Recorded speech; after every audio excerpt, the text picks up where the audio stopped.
Hi, people of the Philippines and people of the world. Hit the button below and you will be subscribing to the Boy Abunda Talk channel on YouTube. Let's keep talking. Kaibigan, tuloy ang usap.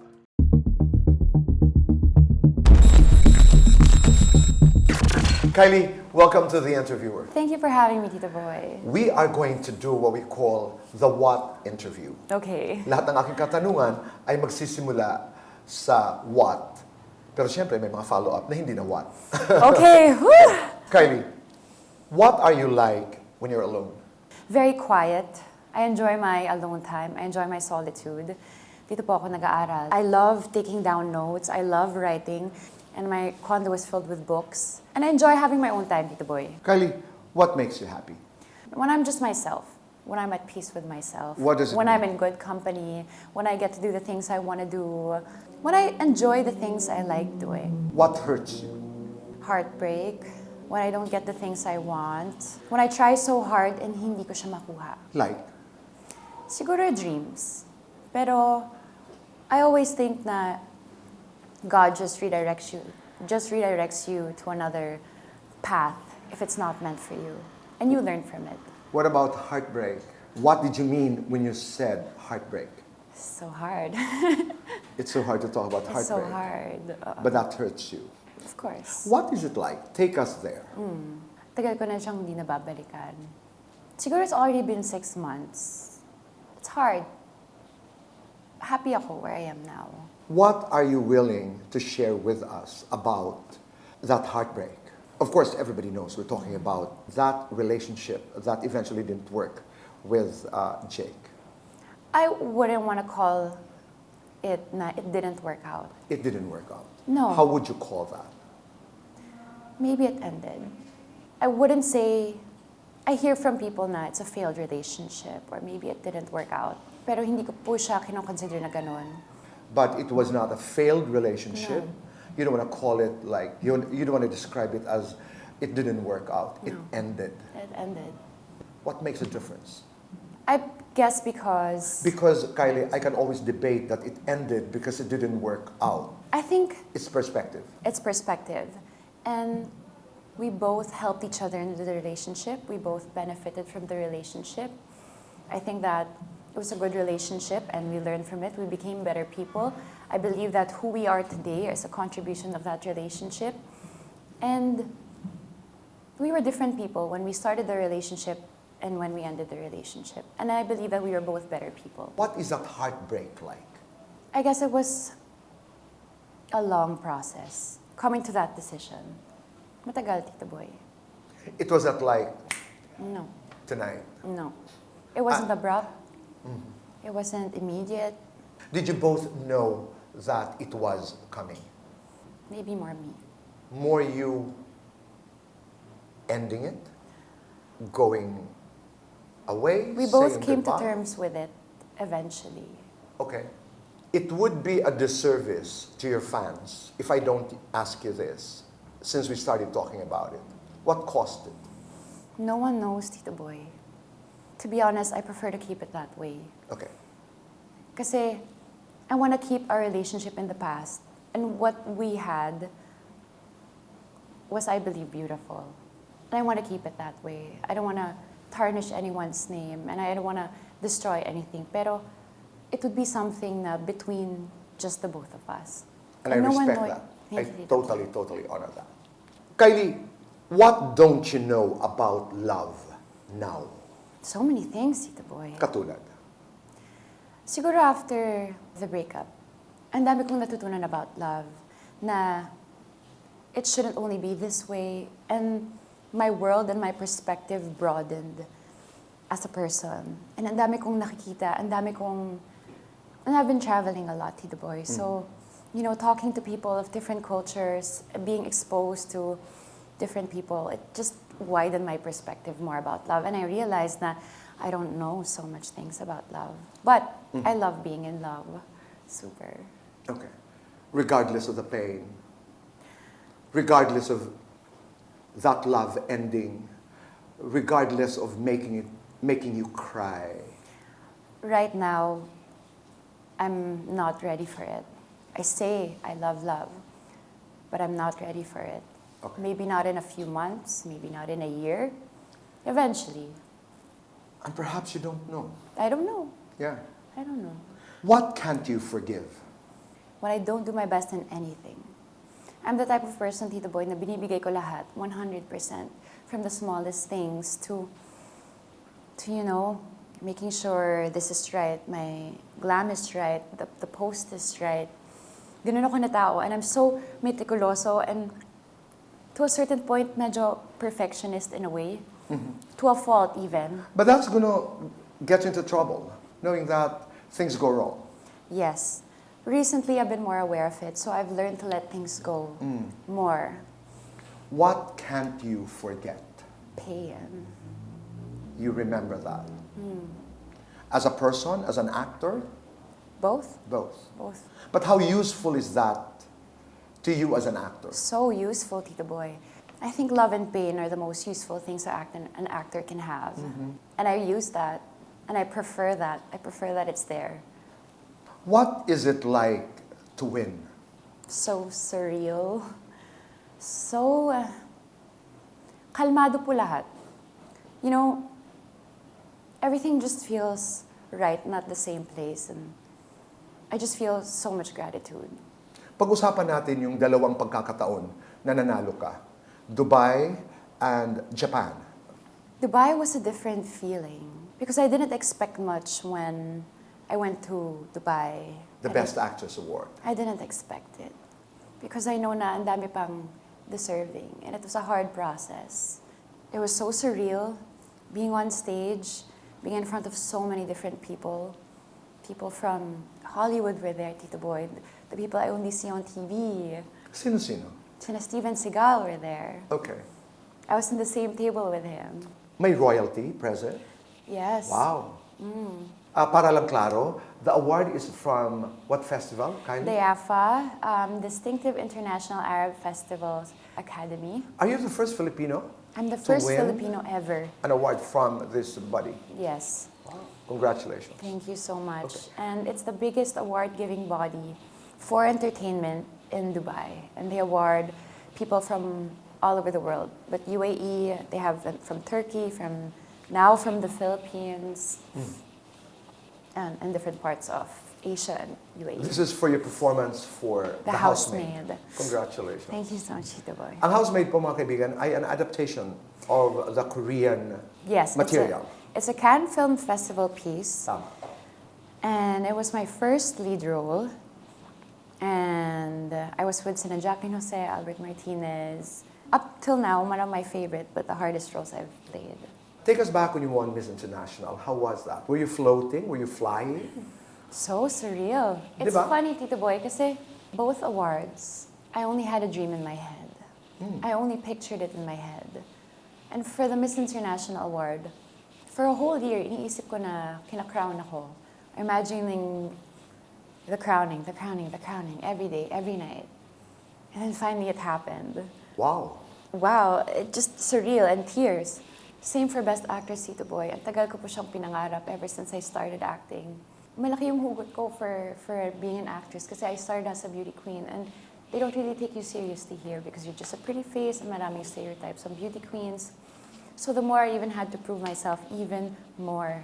Kahit umiyak pa ako ng todo, kahit nasugatan pa ako, they still won't credit you or they still won't take you seriously.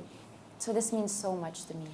And even winning the Best Actress Award, I pictured it in my head over and over and over and over again. What is the best thing about Kylie Verzosa? I would say I'm a go-getter. And I would say I work hard. I don't so much dwell on the past. I always look forward. And I try to make the smart decision. And don't forget the now. Right now, especially now, I've learned to have fun and let go. And just enjoy the moment. So, recently, Tito Boy, ini-enjoy ko lang lahat. What is the biggest misconception about you? Siguro na mukha akong mataray. I think so. That's what I heard recently. Okay. I think so. I think so. What are you doing right now as an actor? I'm shooting a series. One is for Amazon Prime. And then I just finished filming a movie that will come out next year. But you can say the title. Yeah, it's called Baby Boy, Baby Girl. Baby Boy, Baby Boy, Baby Girl. It's with? Marco Gumabaw. Oh. And they're written and directed by JP Laksamana. It's funny, Tito Boy, kasi lahat ng mga mabibigat na roles nagawa ko in my first few years. And ngayon na ako nagla-lighter roles. So this is one of my first rom-com films. And to be honest, my personality is closer to a rom-com than a thriller. That's why it was harder for me to do yung mga housemaid stuff. But mas na-enjoy ko yung mga ganun. Kasi I get to build the character and actually play the character. This one, I just slip right in and I'm just myself. So it's easier. I know you're not ready to fall in love again. Not yet. You're not ready for another relationship. Not yet. Pero katuwaan lang, what is that picture? What is that face like? Ooh. What is that face and body like? Mga kababayan, ako'y natutuwa po. And proud to introduce to you Sendwave, the fee-free remittance app for OFWs and kababayans living abroad. You know what you do? Use my promo code BOY to receive $10 free credit on your first transfer. Visit the link on the description for more info. Maraming salamat po. Gusto ko medyo mix, Tito Boy. Because I like different cultures. Okay. I would prefer European. I still need a Pinoy heart. That's a fantastic combination. Diba? I still need a Pinoy heart. European, Pinoy heart. Tandaan ho natin yan. Okay. And someone fun to be with. What is it like to be unfollowed? I don't really care. You don't. No. What do you care? Kung anong nagugustahan ko, Tito Boy, yun yung mga nilalabas ko or yun yung mga... Those are the things na nilalagay ko sa social media. Nothing against my values or anything. Anything that is too much, would be too much for me. What is the world like for you now? I used to think it was all, you know, fun, unicorns and rainbows. Siguro as I mature, I just try to keep the world to myself. And I try to move within the confines of what I can do. And I try to let go and try to just control the things I can. Siguro very rational but very fun. What is life like now? It's amazing. What means to you the most?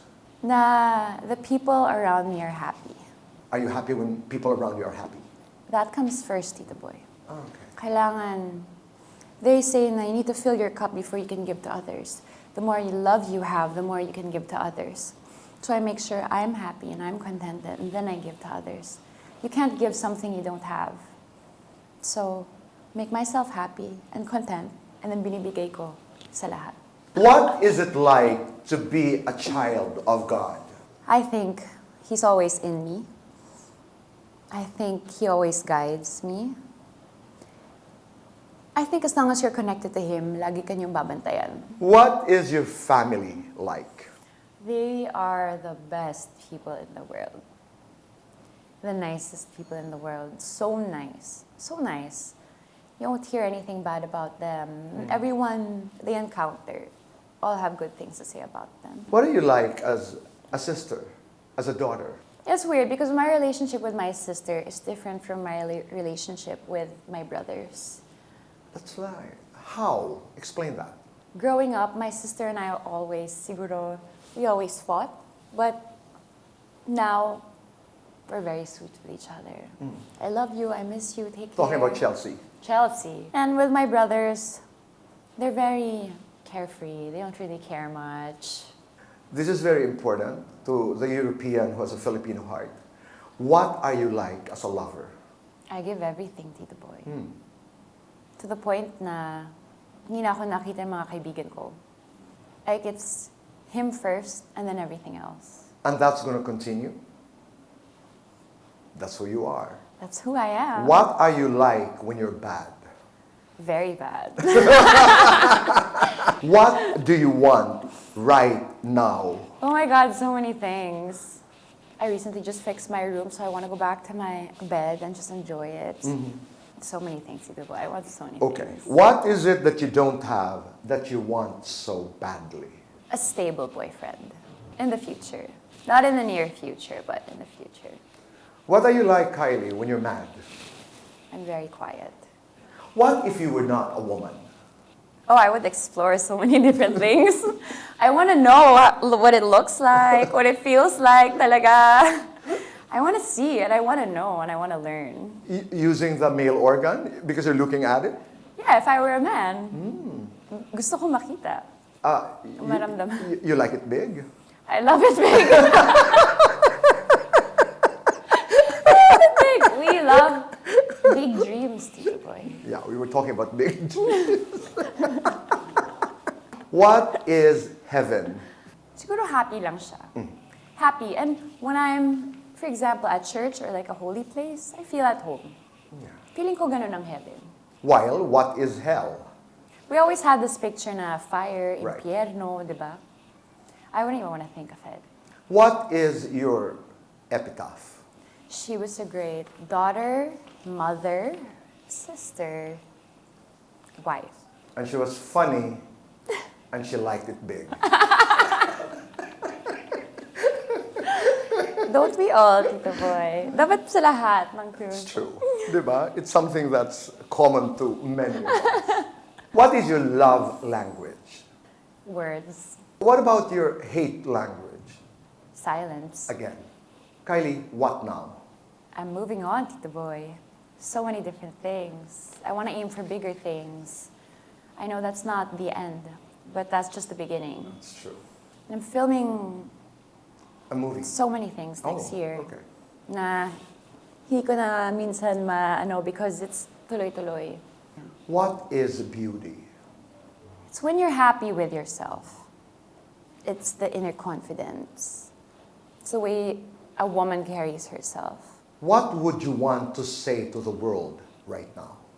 Whatever you put out in the universe comes back to you. If you give love, if you give good, it'll come back to you. And I believe the more you give, the more you get. You got to where you are today because you didn't do anything alone. Yes. You did this with a lot of people. Yes. Yeah. Viva. Who else? My friend Josh, Josh Hugan, he was the one who actually pitched the movie, The Housemaid to Dubai. And Dayafa asked him for 10 Filipino films. And he submitted 10 that all premiered in Dubai, and one of which was The Housemaid.